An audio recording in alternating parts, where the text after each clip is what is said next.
Hello everyone, you're watching Let's Talk About Prepping, and in this video we're going to watch some footage and literally talk about prepping. I had a couple reasons for starting this channel. For one, I want to get more people prepping so we have fewer to worry about, and for another, I want to address the community itself and analyze the concept of prepping. I've been a prepper for a while, and as I'm sure many of you have, I've noticed some fallacies in our logic. I'm talking about recursive thinking, preaching to the choir, and going down rabbit holes.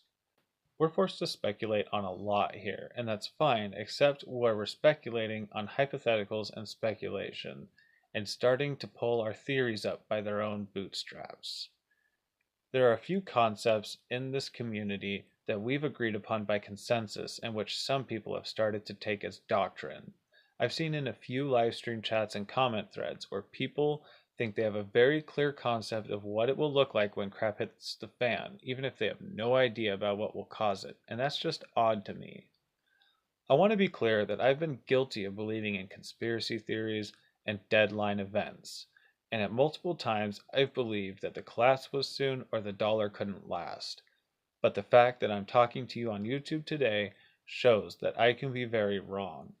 So I don't want it to sound like I'm trying to sound smarter than anyone or prove anyone wrong or anything like that.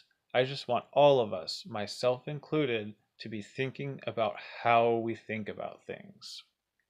One of the concepts that we've agreed upon by consensus is how it looks when crap hits the fan. Now, we do have historical precedent for some things, and one of the historical precedents that I think we ignore is the slow decline into depressions and recessions. I do agree that multiple collapses could cause a quick escalation into desperation and chaos and anarchy, and I don't want to discount that, but it does ignore a multitude of probably more likely situations wherein gas prices slowly increase, unemployment increases, and people are forced to figure out ways to get by. We tend to forget that we live very fat in the Western world, and there's a lot of room for things to get lean and uncomfortable. And I think maybe this is part of why we tend to address the more adrenaline inducing and exciting situations in our conceptualizing rather than the boring and uncomfortable ones where there's no electricity and not much food, but not enough reason for people to be killing each other in the streets or over a simple trade. Now, barter is one of those things that seems to be key to a lot of people's concept of crap hitting the fan. And I've talked with a lot of people about this lately, so if you think I'm addressing you, don't think that I'm telling you you're wrong or talking to you directly.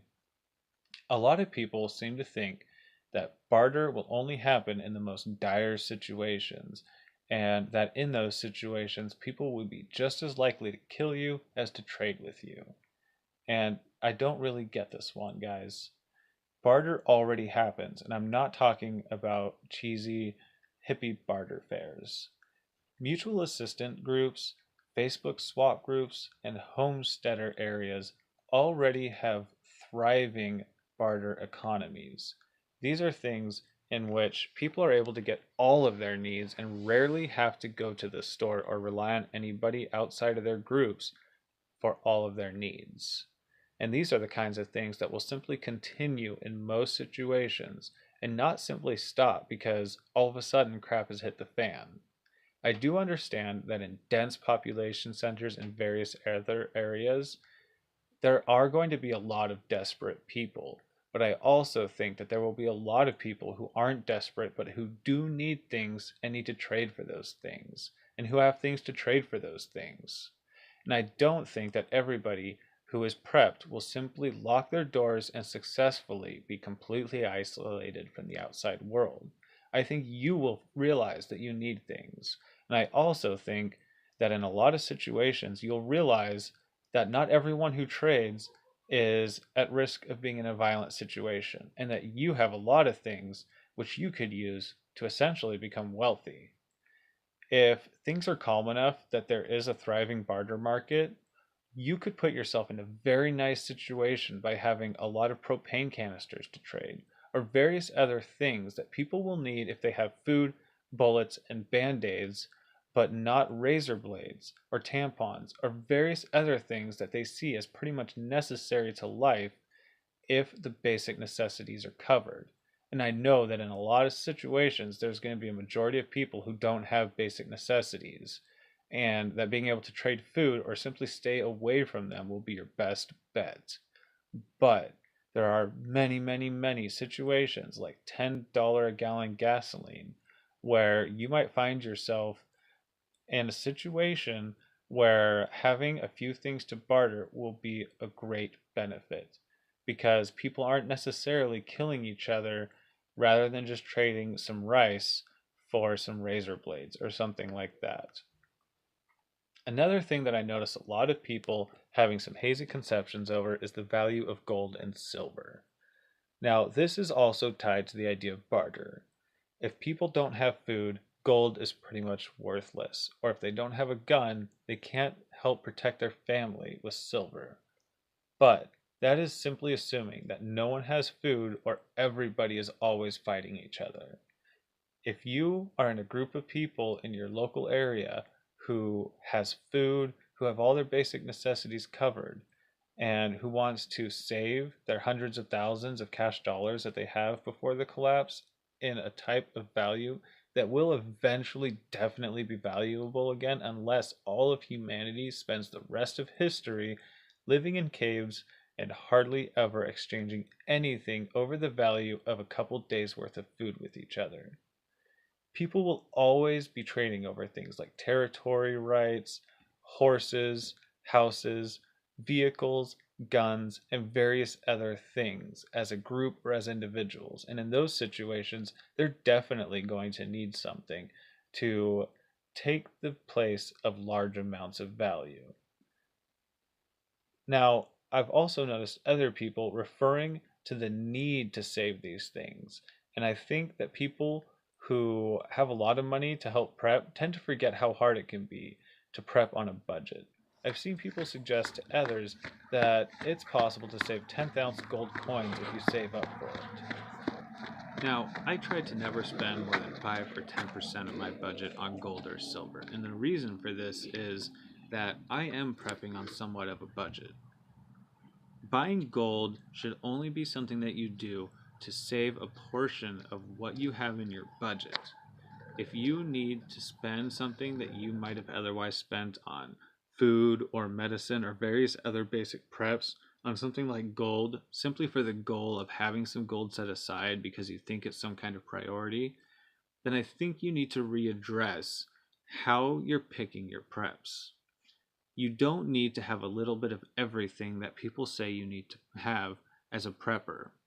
Gold and silver are used to either store your money for a longer term savings so that you can cash it back out after the event, or to be used to greatly increase the value of your ability to trade, or for in situations where they say, I've only got room for one more person on the boat, and you're able to pull out some gold or silver or something that anybody recognizes has high value.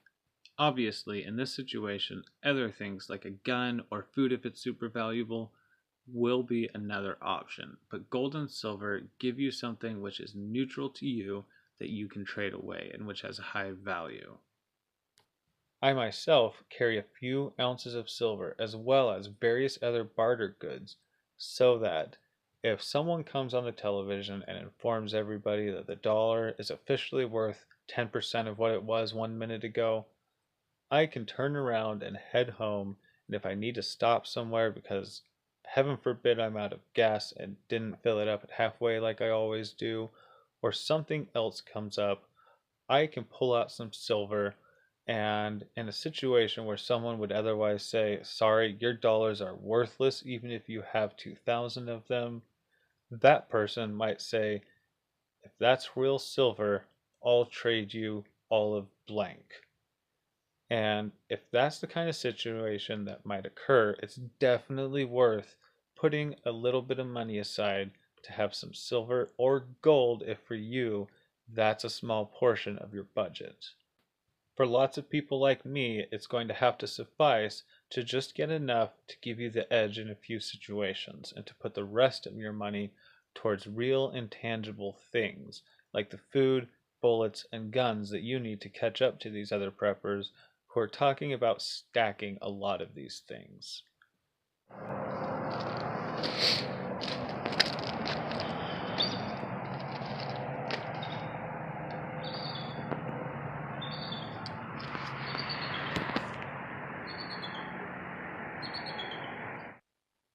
Alright, so I hope that was an interesting chat, and I hope that it got some of you thinking as much as it got me thinking. These are definitely important things to talk about, and we want to get it right. Anyways, thanks for watching, and stay tuned with Let's Talk About Prepping for future videos. Stay safe out there, everyone.